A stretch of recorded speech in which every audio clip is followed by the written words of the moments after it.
అందరికీ నమస్కారం. Welcome to Telugu wallet. Telugu చలనచిత్ర రంగంలో చాలా మంది స్టార్ కుటుంబాలతో అంతే స్టార్డమ్ హోదాను అనుభవిస్తున్న వారిలో మంచు కుటుంబం గురించి ప్రత్యేకంగా చెప్పుకోవాలి.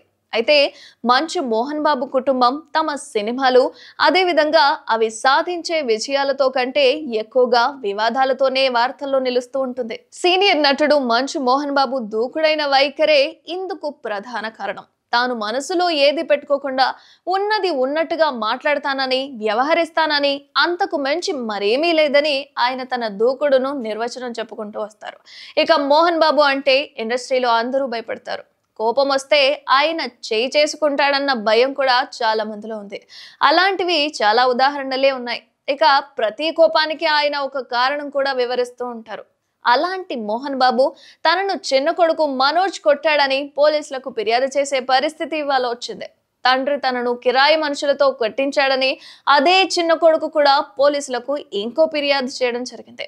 అయితే కొడుకు ఫిర్యాదు పర్యవసానంగా ఒక అరెస్ట్ కూడా జరిగిపోయింది. మంచు సోదరులు విష్ణు, మనోజ్ ఇప్పుడు వరుస ప్రెస్ మీట్లతో చెలరేగిపోతున్నారు.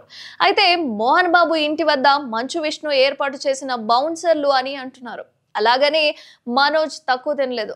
తను కూడా బౌన్సర్లను వెంట పెట్టుకొని మరీ తండ్రి ఇంటి మీదకు వెళ్ళాడు. బౌన్సర్ల మధ్య యుద్ధం లాంటి వాతావరణాన్ని అక్కడ ఏర్పాటు చేశాడు. అయితే బౌన్సర్లు అనే పదం అందంగా కనిపించొచ్చు, కానీ నాటుగా చెప్పుకోవాలి అంటే కిరాయి గుండాలు అనే అనాలి. తమకు ఏదైనా భయం ఉంటే, రక్షణ అవసరం అనిపిస్తే ఎవరికి వారు ఇలా కిరాయి గుండాలను ఏర్పాటు చేసుకోవడమేనా పద్ధతి? ఇదేనా మోహన్ బాబు కొడుకులకు నేర్పిన క్రమశిక్షణ? మొత్తానికి పోలీస్ కమిషనర్ మంచు సోదరులను విడివిడిగా పిలిపించి వార్నింగ్ ఇచ్చి పంపించేశారు. నిజానికి అసలు ఈ వార్నింగ్ మోహన్ బాబు కూడా అంది ఉండాల్సిందే. ఈలోగా మీడియా మీద దాడి వ్యవహారం నుంచి తక్షణ ఉపశమనం కోసం తనకు కూడా గాయాలైనట్టుగా ఆయన ప్రైవేట్ కార్పొరేట్ ఆసుపత్రిలో చేరి కోర్టు ద్వారా రక్షణ కవచం సిద్ధం చేసుకున్నారు. ఇక పోలీసులు అన్నదమ్ములకు ఇచ్చిన వార్నింగ్ కూడా అదే.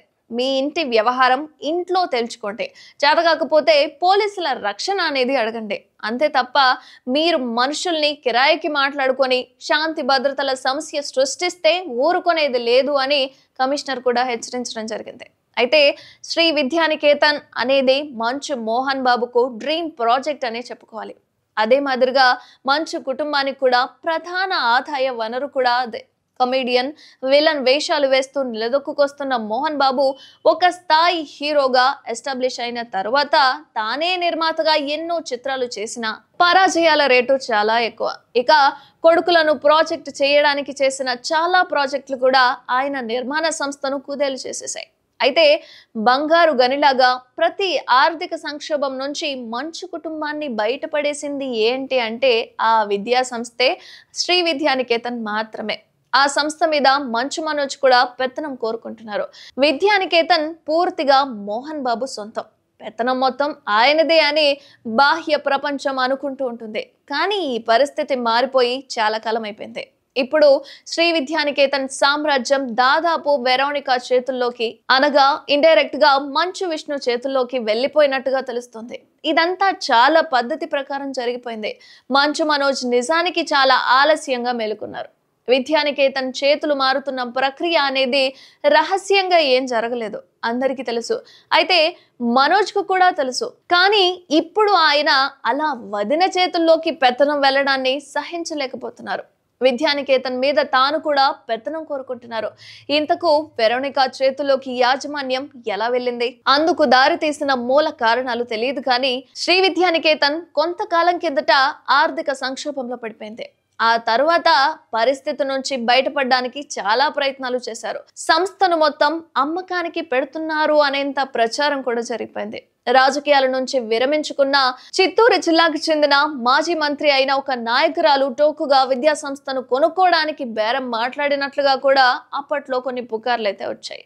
అయితే అమ్మకం అనే దుస్థితిని తప్పించుకునేలా మొత్తానికి సంక్షోభం నుంచి బయటపడడానికి వెరోనికా తన తల్లిదండ్రుల ద్వారా పెట్టుబడులు సమకూర్చారు.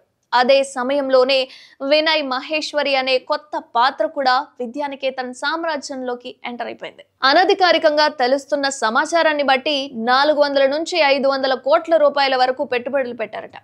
దాదాపు పెత్తనం మొత్తం వెరోనికా చేతుల్లోకి వెళ్ళిపోయింది. శ్రీ విద్యానికేతన్ నిర్వహణ వివిధ విభాగాలుగా మారిపోయింది.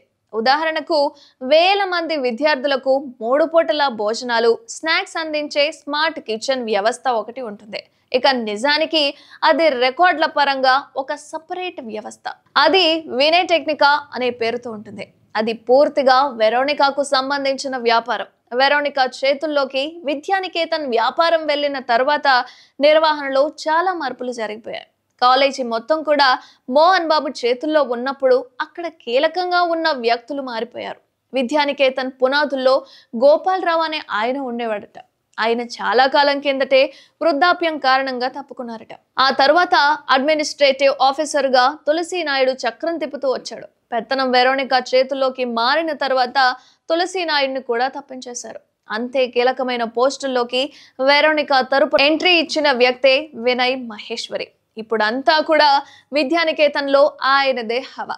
వినయ్ మహేశ్వరి అంటే ఆయన పూర్వ రంగం మీడియా, వ్యాపార నిర్వహణతో ముడిపడి ఉంది. ఇక ఆయన గతంలో దైనిక్ భాస్కర్ పత్రికా సంస్థలో పనిచేశారు. జగన్ సీఎంగా ఉన్న రోజుల్లో సాక్షి మీడియా గ్రూప్కు ఎగ్జిక్యూటివ్ డైరెక్టర్గా, సీఈఓగా కూడా పనిచేశారు. అక్కడి నుంచి ఆయన ప్రస్థానం విద్యానికేతన్లోకి వచ్చేసింది. విద్యా సంస్థల నిర్వహణలో ఆయనకు అనుభవం కూడా లేదు, కానీ పెట్టుబడుల సమీకరణ, డబ్బుల పెట్టుబడులుగా మార్చడం, ఇటువంటి వ్యాపారాల్లో, ఇటువంటి వ్యవహారాల్లో కూడా తిట్ట అంటున్నారు. అయితే విద్యానికేతన్కు అవసరమైన పెట్టుబడులను సమీకరించడంలోనూ, బయట నుంచి వస్తున్న ఫండ్స్ ను, అలాగే సంస్థల్లో లాభాలను కూడా షేర్ మార్కెట్, ఇతర వ్యాపారాల్లో పెట్టుబడులు పెట్టడంలోనూ కూడా ఆయన చాలా దిట్టట. ఇక చెల్లుబాటు అవుతుందని కూడా అంటున్నారు.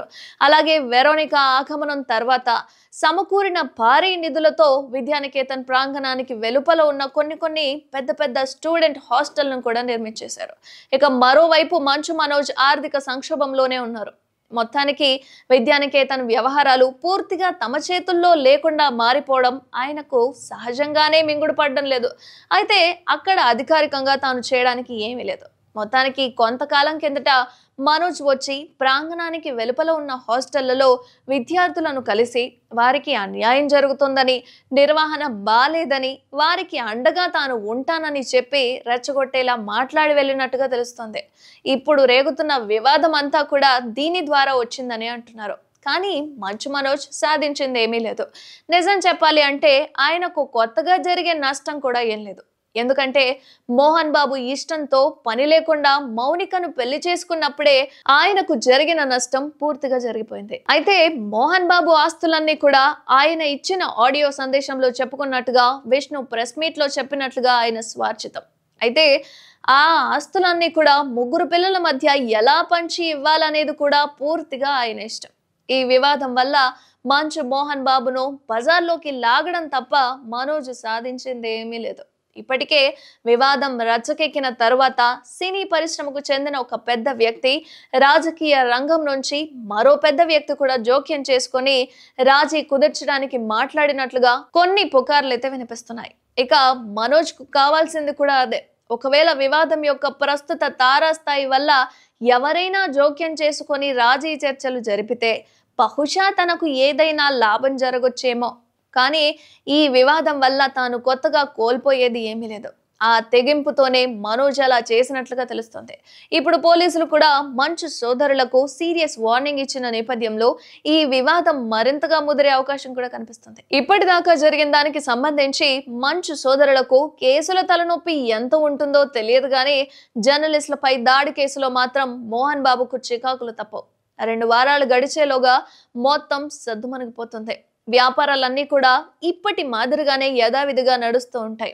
కొత్తగా చేయడానికి ఇంకేం లేదని మంచు మనోజ్ కూడా ఒక క్లారిటీకి వచ్చి ఊరుకుంటారు. కానీ ఈ కేసుల వివాదాలు ఎంతవరకు వెళ్తాయి, మంచు మనోజ్ ను మోహన్ బాబు యాక్సెప్ట్ చేస్తారా లేదా అనేది తెలియాలి. ఎందుకంటే ఆయన కోపం వల్ల ఈయన్ను కోల్పోయే అవకాశాలు చాలానే ఉన్నాయి. మరి మీరేమంటారో కామెంట్ రూపంలో తెలియజేయండి.